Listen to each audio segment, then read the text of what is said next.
Assalamualaikum warahmatullahi wabarakatuh.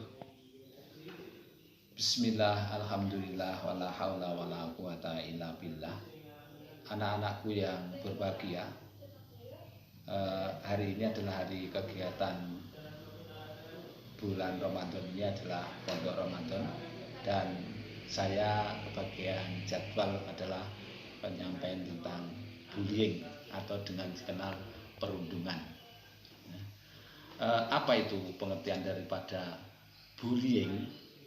Bullying itu merupakan perilaku yang agresif, yang mana perilaku itu tidak diinginkan di antara anak-anak, khususnya di usia sekolah, dan itu harus dihindari. Kapan kegiatan itu dikatakan sebagai kegiatan ataupun tindakan yang bullying, atau kenapa itu sampai terjadi? Yang pertama, itu karena tidak ada keseimbangan kekuatan antara anak yang satu atau yang dibully dengan anak yang tidak atau sedang membuli. Jadi tidak ada keseimbangan sehingga terjadi bullying. Yang kedua, itu perilaku itu terjadi berulang-ulang sehingga berpotensi untuk menjadi perilaku yang kriminal. Itulah yang dikatakan terjadi bullying.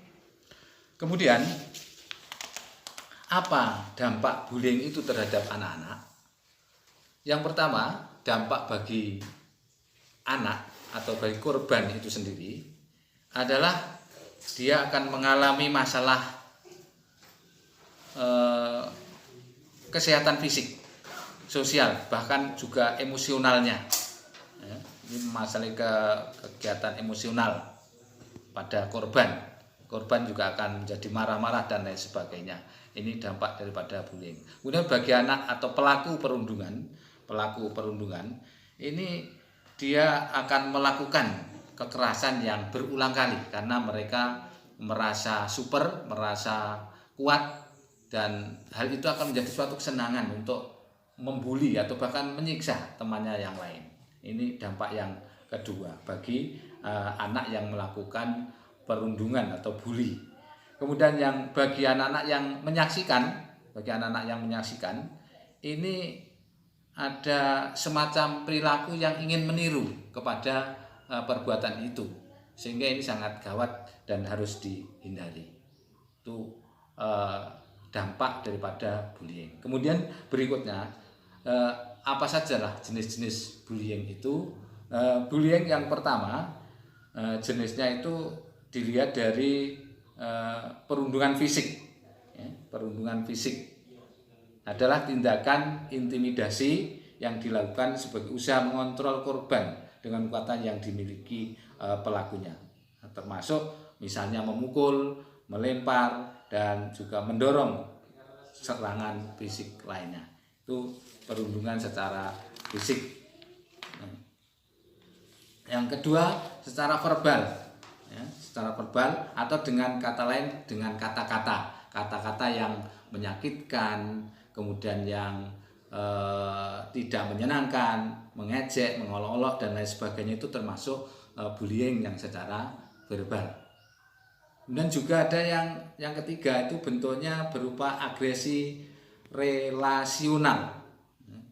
Ini adalah dilakukan secara emosional, dan bahkan ini kerap luput dari perhatian orang tua ataupun guru. Padahal tipe ini sangat membahayakan karena sudah namanya agresi itu seperti serangan. Biasanya pelaku ini berusaha menyakiti korban dengan menyabotase, kadang-kadang melalui status sosial, kemudian menyekap, memfitnah, dan lain sebagainya. Ini adalah yang bersifat agresi, dan kadang-kadang bersifat tiba-tiba juga, kan namanya agresi. Maka anak-anak harus hati-hati. Kemudian yang berikutnya, yang keempat adalah cyberbullying. Cyberbullying itu bullying yang dilakukan melalui media atau medsos atau secara online. Atau biasanya anak-anak lewat grup memaki-maki temannya dan lain sebagainya, itu masuk bully. Juga kadang terjadi pertengkaran di sebuah grup atau kadang lewat WA dan lain sebagainya, yang intinya semuanya adalah untuk melemahkan daripada teman-teman yang dibully atau yang yang disiksa itu. Ini yang bernama cyberbullying. Dan bahkan yang sering terjadi adalah ini. Dan ini pun sebenarnya adalah puncak dari bully itu adalah sebenarnya kalau sekarang sudah yang paling sering itu aja melalui cyberbullying ini, karena dari itu kadang-kadang timbul yang namanya perundungan secara langsung, kadang-kadang semayan di BA dan lain sebagainya, dikeroyok temannya dan lain sebagainya. Inilah mohon anak-anak ini dihindari untuk tidak terjadi bully. Untuk itu pesan saya atau kesimpulannya bahwa bullying itu tidak dibenarkan dan tidak boleh, bahkan itu sudah termasuk akhlak tercela. Jadi ada dua akhlak yang baik dan akhlak yang tidak baik, atau akhlak karimah dan akhlak yang tidak karimah. Nah, untuk itu di bulan Ramadan ini silahkan atau kita anak-anak mohon untuk merenung, meresapi bahwa kita umat manusia, kita umat Islam atau sesama muslim harus saling menyayangi karena kita adalah saudara.